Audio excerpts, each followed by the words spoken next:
নমস্কার বন্ধুরা, আমি জ্যোতিষী রঞ্জিত। আজকের এই ভিডিওতে আমরা আলোচনা করব মার্চ ২০২৫ মাসে মকর রাশির জন্য ক্যারিয়ার, প্রেম, বিবাহ, ব্যবসা, অর্থ এবং শত্রুনাশ সম্পর্কিত গুরুত্বপূর্ণ প্রবণতাগুলি। এটি একটি বিশদ রাশিফল হবে যা আপনার জীবনকে আরও সুগম এবং উন্নত করতে সাহায্য করবে। তো চলুন আর দেরি না করে শুরু করি। প্রথমত, কেরিয়ার। মার্চ ২০২৫ মাসে মকর রাশির জাতক জাতিকাদের জন্য কেরিয়ার দিক থেকে বেশ কিছু গুরুত্বপূর্ণ পরিবর্তন আসতে পারে। আপনি যদি চাকরি বা পেশাগত ক্ষেত্রে কোনো বড় সিদ্ধান্ত নিয়ে থাকেন, তবে এই মাসটি আপনার জন্য সুফল বয়ে আনবে। বিশেষত ১০ই মার্চের পর কর্মস্থলে নতুন সুযোগ আসতে পারে। আপনার কঠোর পরিশ্রম এবং সততা এই সময় স্বীকৃতি পাবে এবং আপনি আপনার সহকর্মী বা উচ্চপদস্থ কর্মকর্তাদের কাছ থেকে প্রশংসা লাভ করবেন। কিন্তু ১৫ মার্চের দিকে কিছু সমস্যা এবং দ্বন্দ্ব সৃষ্টি হতে পারে। তবে আপনার ধৈর্য এবং সমঝোতার মাধ্যমে আপনি সেই পরিস্থিতি মেটাতে সক্ষম হবেন।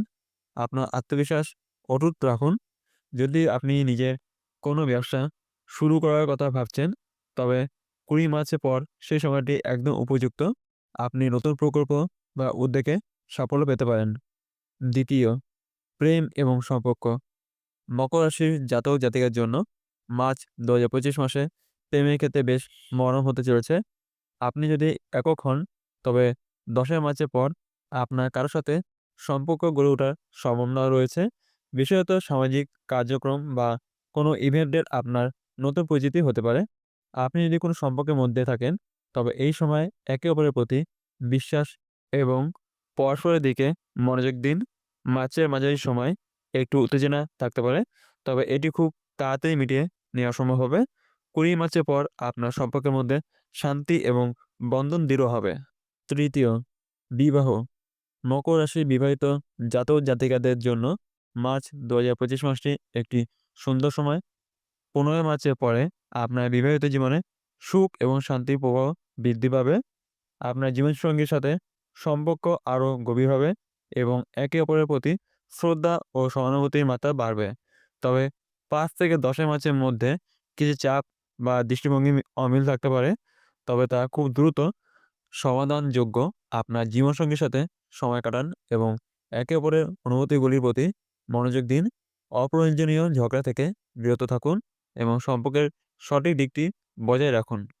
চতুর্থ, ব্যবসা। মকর রাশি ব্যবসায়ীদের জন্য মার্চ মাসটি নতুন উদ্যোগ এবং সৃজনশীল ভাবনায় পূর্ণ।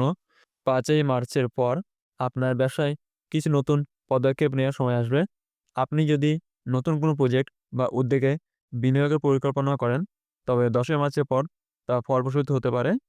মার্চের মাঝামাঝি সময়, অর্থাৎ ১৫ থেকে ২০ মার্চ, ব্যবসায় কিছু ঝামেলা বা বাধা আসতে পারে। তবে আপনি যদি সতর্ক এবং পরিশ্রমী হন, তাহলে আপনি সেই বাধাগুলি কাটিয়ে উঠতে পারবেন।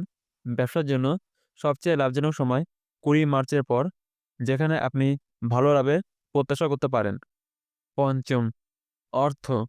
মকর রাশির জাতক জাতিকার জন্য মার্চ ২০২৫ মাসে অর্থনৈতিক দিক থেকে বেশ ভালো সম্ভাবনা রয়েছে। বিশেষত ৫ই মার্চের পর আপনি কোনো আর্থিক লাভ বা নতুন আয় উৎস পেতে পারেন। এটি আপনার সঞ্চয়ের জন্য উপযুক্ত সময়। তবে ১৫ থেকে ২০ মার্চের মধ্যে কিছু ব্যয়বহুল পরিস্থিতি আসতে পারে। তবে এটি সামলানো সম্ভব হবে যদি আপনি সাবধান থাকেন।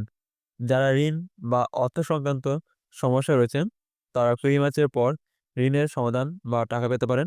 এছাড়া শেয়ার বাজার বা অন্য কোনো বিনিয়োগে লাভ হওয়ার সম্ভাবনা রয়েছে, তবে খুব বেশি ঝুঁকি না নেওয়াই শ্রেয়। ষষ্ঠ, শত্রুনাশ এবং প্রতিকূল পরিস্থিতি। মকর রাশির জাতক জাতিকার জন্য মার্চ ২০২৫ মাসে শত্রুদের বিরুদ্ধে কিছু জয়লাভের সম্ভাবনা রয়েছে।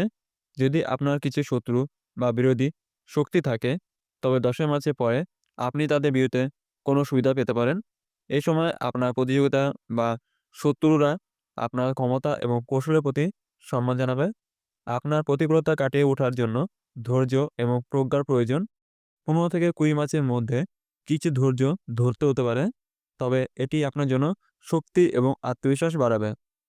সর্বশেষে শেষ কথা হলো, মার্চ ২০২৫ মাসে মকর রাশির জাতক জাতিকার জন্য বেশ কিছু উজ্জ্বল দিক রয়েছে। বিশেষত কেরিয়ার, ব্যবসা প্রেম এবং বিবাহে। তবে কিছু সময়ের মধ্যে সতর্ক থাকা এবং আত্মবিশ্বাস বজায় রাখা খুবই গুরুত্বপূর্ণ। এ সময় সঠিক সিদ্ধান্ত নেওয়ার মাধ্যমে আপনি আপনার লক্ষ্য অর্জন করতে সক্ষম হবেন। সম্পূর্ণ ভিডিও দেখার জন্য আপনাদের অসংখ্য ধন্যবাদ। ভিডিওটি যদি আপনার ভালো লেগে থাকে তবে অবশ্যই লাইক এবং শেয়ার করুন এবং আমাদের চ্যানেলটি সাবস্ক্রাইব করতে ভুলবেন না। আপনারা যদি আরও বিস্তারিত জানতে চান বা কোনো প্রশ্ন থাকে তবে কমেন্টে জানাতে পারেন। আজকের মতো ভিডিও এখানেই শেষ। দেখা হবে অন্য একটি ভিডিওতে।